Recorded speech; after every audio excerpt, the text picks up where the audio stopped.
Hello friends, in this session we are going to look at the art of persuasion. Before this you have already completed motivation and especially self motivation, and after self motivation, motivating others becomes a very important component that we must learn. So in that context, when we are talking about the art of persuasion, these are the areas which we will cover in two sessions, art of persuasion part 1 and art of persuasion part 2. We will be looking at some of the persuasion experiments that you did. Then we will look at the definition, the relationship between communication and persuasion, the role of attitude, persuasive communication and its impact, and the role of the person who says it, the concept of fear appeal, language appeal, and a kind of a summary after that. So, if you are looking at the entire thing, what comes out very significantly is that you must refer back to the experiment that I had given in the last week, which is in fact an experiment which is related to today's assignment, or an experiment or an assignment which is related to today's talk, and I will be sharing the findings on the net, so you can look at the findings over there, but the expected results are broadly what I will be discussing right now with you. The detailed results will be available in the discussion forum, where it will be posted and we can have further discussion on that. So, now this is the text which was given to you. Faces of Windows to Human Nature, BBC Science, and you find that what is done through this particular write-up that has been provided to you is to create a set of expectations about what faces communicate. Now, the fun part of it, or the interesting part of it, is that where information is less and where information is credible, there is a greater chance of being persuaded by it. Here we need to note the difference between persuasion and manipulation, and also need to note the fact that differentiating between the two is fairly difficult and complicated. So, we will go into that a little later, but you find that this study is an actual study. If you Google, you would find it, and this study to a certain extent influences the way that you respond to the questions. And as you realize, the questions were divided into two components. One group of people were given one set of questions, another group of people were given another set of questions, or rather this is what you saw, and you saw a specific image over here and you saw a specific image over here, one group. The images were reversed for the other group, and we took the responses to a basic personality test, a 5-point and 5-dimensional personality test. So, known as the Big 5 personality test, and based on that this particular survey was designed, and your responses significantly vary depending on the kind of stimuli or information which has been provided. So, what happens is, number one, that two kinds of manipulations take place over here. The first one is that we have manipulated a certain set of information, and faces in general either look positive or negative, and based on that, where they match the patterns, you would get a strong trend which we will discuss in the forum, and depending on a mismatch, in spite of the mismatch, to a certain extent the text manages to manipulate us, and we get a slightly more confused, diluted set of responses. The reason for sharing this is twofold. One is that here you have a set of information, and wherever this information matches a face, you get a set of responses. Where this set of responses does not match a face, you still, because of this triggering, because you know that in spite of what has been said, this has actually been triggered and these have been linked together, and you believe this, you will get another set of responses. Now, the point is that once we do that, we realize that we are kind of manipulated, because the entire thing is a fiction. None of these, the information which is provided is true, and it is basically the perception which is being explored. The second point is that there are two different kind of stimuli. The first one is the text over here, the second is the relation between the two, and they interfere with one another or they complement with one another. In some case, when the face matches the profile as predicted here, you would have one set of responses. Where it does not match the profile, you would have another set of responses, and this becomes very, very interesting to explore, as we have done in the discussion forum. But let us come down to business. Life and history tells us that faces are very, very unpredictable, in spite of what research has told us a little earlier, which might be true for the majority of the cases. We find that if you are looking at the face of Jeremy Meeks, he kind of was created a social media kind of a viral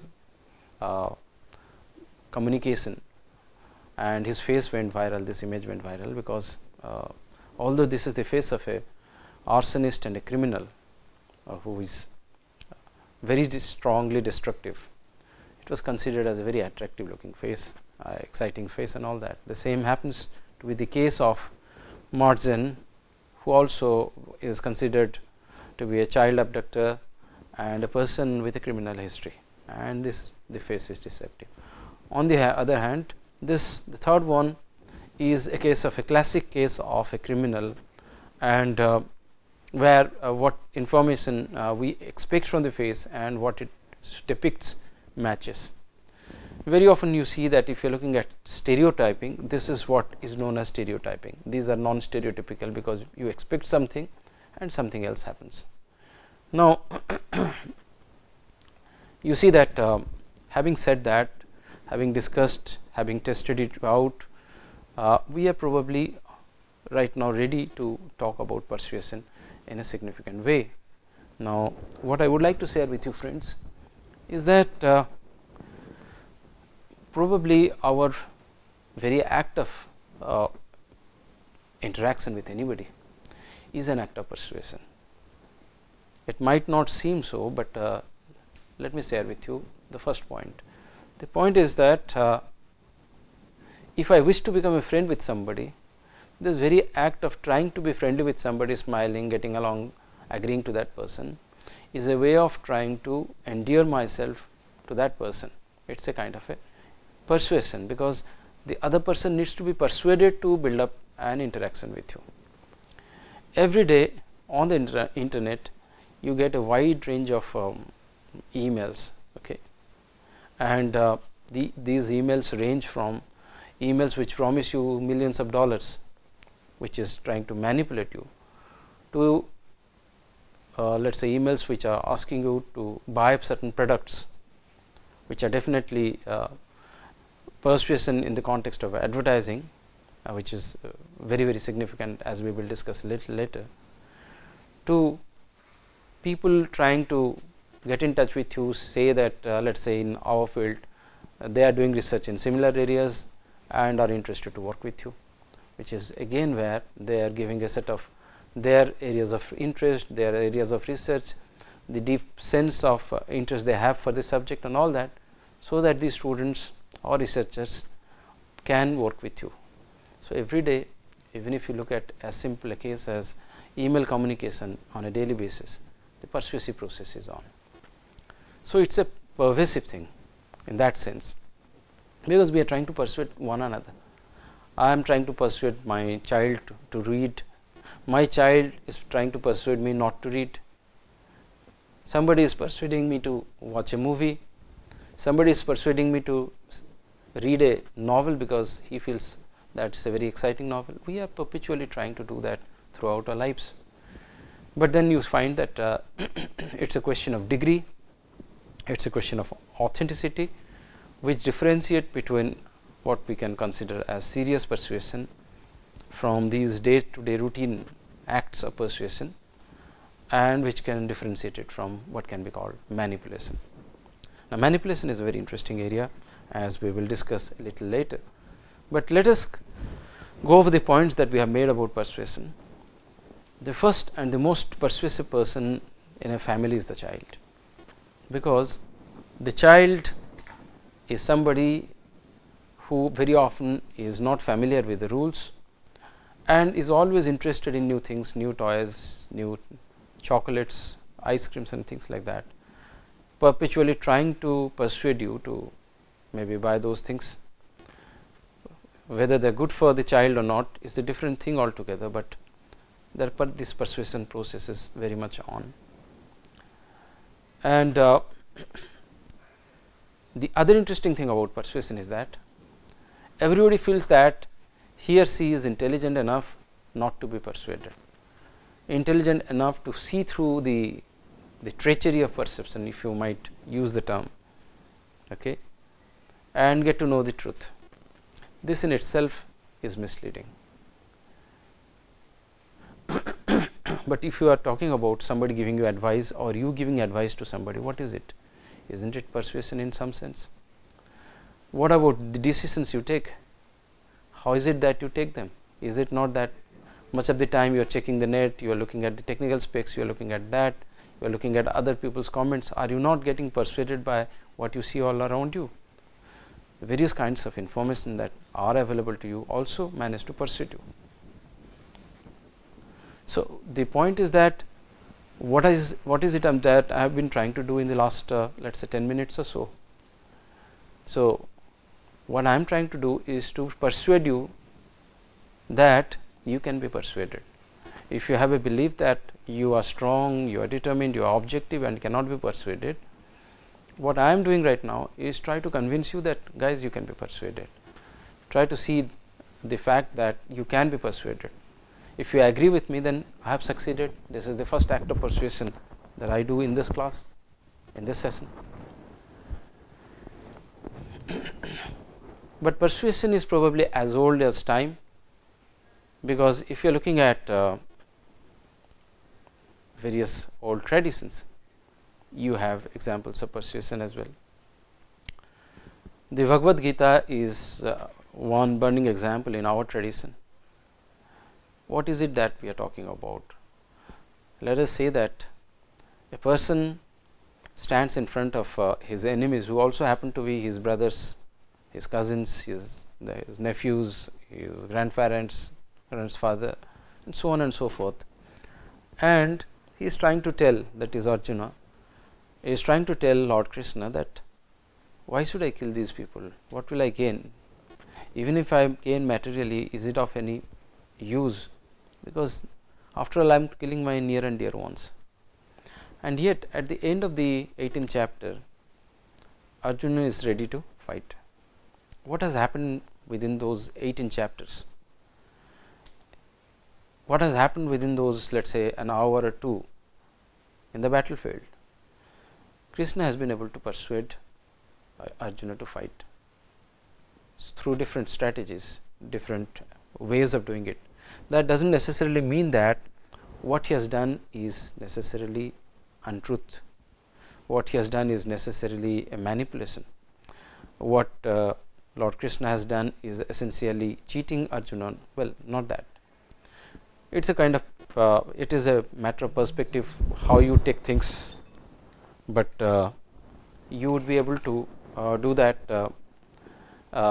in a different way if you, I mean, it is your objective or your subjective attitude, but the fundamental issue involved over here is that persuasion takes place because Arjuna in some way or the other is convinced that whatever Lord Krishna is telling is the truth. The famous lines of Julius Caesar, written by Shakespeare, where Antonio is giving a speech trying to tell that although Brutus is just in what he has done, over a period of a few minutes in the speech, he manages to convince the people that everything that Brutus has done is actually wrong. So, a classic case of persuasion. Politicians today try to persuade us, because when there are two politicians, obviously somebody has to win, and in order to do that, the people have to agree with his point of view or her point of view, and there again persuasion takes place.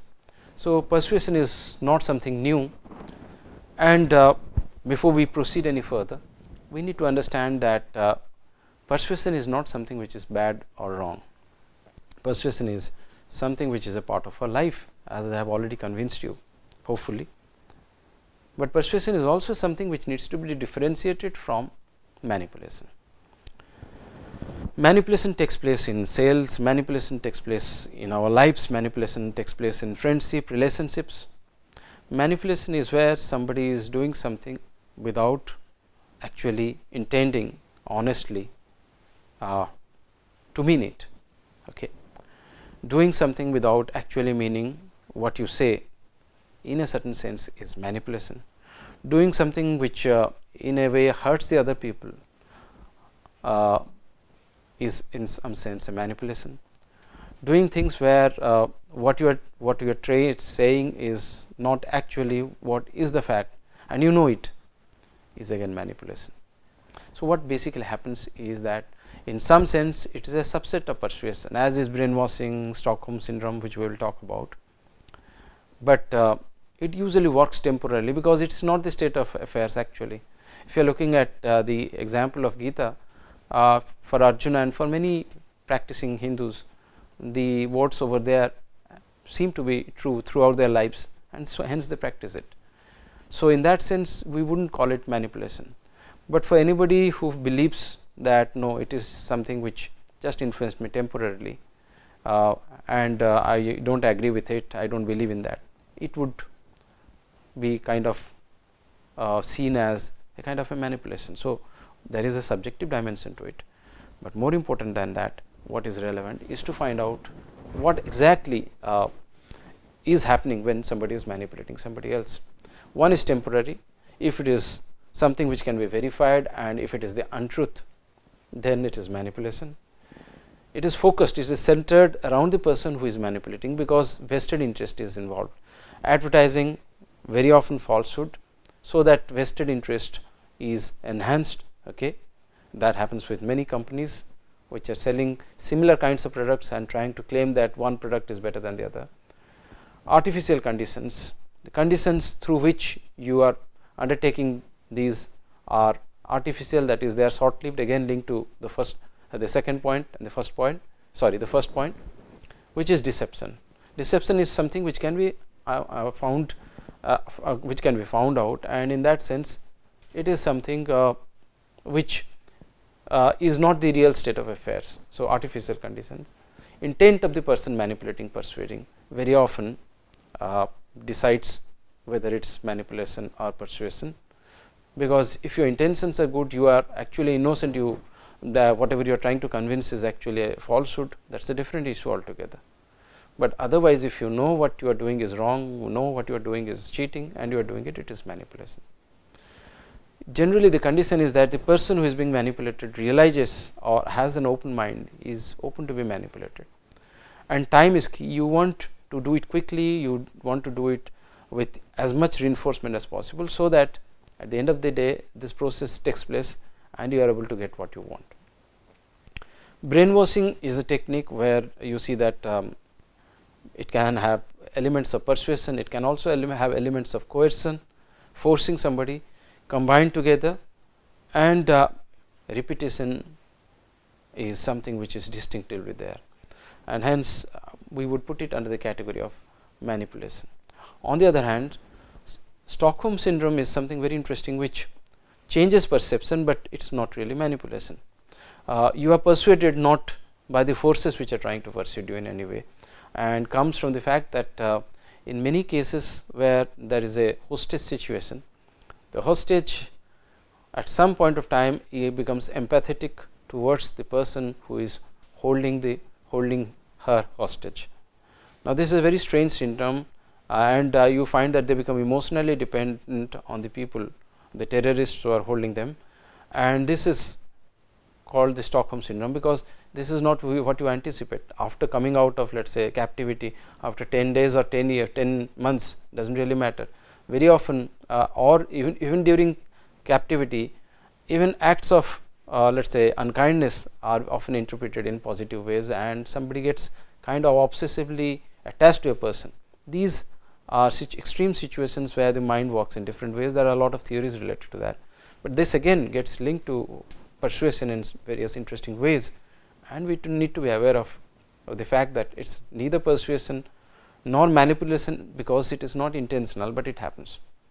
And you see that the interesting thing is that something like the Stockholm syndrome can be used by people who are using brainwashing as a condition where this manipulation can actually take place. Now, we will look at 6 key factors which, as we proceed with this presentation, will become significant, and the first one is reciprocation. That is absolutely necessary in the act of persuasion, because when I am trying to persuade somebody, that person must agree with me. If that does not happen, then persuasion does not take place. Social proof is about how authentic your conditions seem, how authentic your persuasive strategy seems, how authentic whatever you are trying to tell the other person seems within a socio-cultural context. Commitment and consistency. Commitment in the sense that you are persuading with a certain degree of consistency, reliability, you are not changing your versions, and you seem to be dedicated to what you are saying, what you are trying to profess. Now, these become very important when you are making trying to persuade somebody. Liking is very important, because unless you like an idea, like a thought, like a product, at least temporarily, you are not going to get persuaded to, let us say, accept it or buy it. So, even if an illusion of liking is created, at least for a short period of time, as we discussed in the context of manipulation, that liking, element of liking has to be there. Very often authority figure plays a very important role. We will discuss that a little later, because who is endorsing, who is saying something becomes very important. In even our tradition, when we talk about proofs of authenticity, the concept of something being true or false in Indian tradition, pramana, we talk about the fact that in certain cases the person who is making the declaration decides whether something will be considered as a valid argument or a not so valid argument. So, and scarcity, something is scarce, something is valuable, then it is easy to get persuaded about it. Now, the contemporary colors of persuasion are very important to realize, and this session also we will be doing a few experiments using social media. Please look at our discussion forum, the links provided, and please become a part of it, because with your help only we are going to do some very exciting research to find out certain aspects about manipulation, persuasion, and the way our views change, the different kinds of biases that are created, and it can only happen if you participate willingly in the different activities other than the regular assignment that we are going to give you. And if you do that in large numbers, only then we will be able to analyze the results and get back to you next week with the result findings, which would be very exciting, because we will be working in collaboration trying to solve certain questions that we raise in this particular course itself. So, in that context, here it is sheer number, size, media, social network. So, this is where persuasion is taking place on a massive scale, and that is where advertising comes in. If you remember, we talked about visual communication, visual aesthetics, we talked about advertising, the role that visuals play, how persuasive visuals are, and here when we are talking about social media, we find that to be happening. They travel very fast. In the contemporary context, they travel at the speed of light, because information travels at the speed of light. Manipulating people, persuading people, creating a riot, let us say in England in one particular place, or passing on the information using, let us say, Twitter data, or on a Facebook, creating a pandemonium, or doing something constructive. All these things are happening at the speed of light, and it is happening on social media. So, the first two things are very significant, because these are the two issues we will be addressing during our experiments that we will be doing together in this sessions this week. Institutionalized, because in business and in research, this is something which is an in thing, a lot of research is going on. Okay. And as of now, we are doing a little bit of research ourselves, and this is very important, and it has become more subtle and devious, because manipulation today has complex channels, multiple channels, and hence you find that it is significant to realize that it is very subtle. And when we discuss some of the experiments, when I share with you some of our papers which deal with persuasion and manipulation, you will realize how subtle it is, how devious, how indistinctive, very carefully, very subtly it is being done. And obviously in the process it has become more complex, involving ethnicity, culture, media, globalization, and so on and so forth. Now, having said all that, let us try to have a working definition of what is persuasion. Persuasion is about eliciting a desired response, changing somebody's attitude, making others accept somebody, influence other people's mental states. And here is a definition that we have, which we can use in order to understand what persuasion is. So, symbolic, because it takes place through language, it takes place through images. Convincing, do not need to explain that. Change, because persuasion means that an attitude has been modified. Initially you are not interested to buy something, now you are interested to buy it, your attitude has been modified. Earlier you are not interested to listen to music, now you are interested to listen to music, your attitude has been modified. And this has been done symbolically through some messages which have been communicated through maybe words, images, non-verbal communication, advertising, music, and so on and so forth, in an apparent, I would say, atmosphere of free choice. Because why free choice? Because although persuasion is taking place, you obviously have the choice of getting out of it. You have the choice of not getting persuaded. Whether you get persuaded or not is your choice, but coercion is where you are forced to choose something. Now, we have discussed that persuasion is as old as civilization, and if you are looking at the history of Western traditions, again sophists, and we used to teach people how to practice oratory, because for the Romans, where you see that the citizens of the state used to take decisions, persuading one another within that free climate was very, very important. And Plato was kind of opposed to it, because in search of truth he had to ignore what could be manipulated, and persuasion is something where you can manipulate somebody's way of thinking. Then Aristotle kind of classified it, persuasion, into three categories, talked about ethos, logos, and pathos. And even today, when we are talking about the contemporary context, these concepts hold very, very true. What do we mean by ethos? Ethos is credibility, trust, and gets very often linked to brand name, logo, the person who is speaking, and all kinds of things. Logos is logic, consistency, and again that is something which you find in various contexts. On the other hand, pathos is where there is an appeal to emotions and to imagination, and in advertising this plays a very, very significant role. So, if we look at this situation, we find that probably whatever we look at and whatever is used today in the context of advertising for persuasion are all there, okay, in this particular formula that we have: credibility, trust, where a person maybe or a brand has built that up and you are using that; logic, saying that this is good, okay, so you are persuaded to buy; and emotions are very, very distinctively to be found. Let us now look at the difference between persuasion and coercion. Now, I have already elaborated on persuasion, but coercion is where force is applied. Okay. Examples are threatening messages, employees directives, interrogation, communication in dangerously abusive relationships, and there are borderline cases like art, movies, music, entertainment, TV shows, advertisements, persuasive heart-rending photographs, where it is very difficult to differentiate whether you are being persuaded or in certain ways directly or indirectly forced into a situation. Now, the case study that I have presented over here is an example, and you can open the slide and check it out and do it yourself and give your opinion about it on the a discussion forum where we have a space for it. Now, what we look at next are the persuasive effects of communication, and these are very significant in the context of advertising. For instance, shaping is where what happens is that something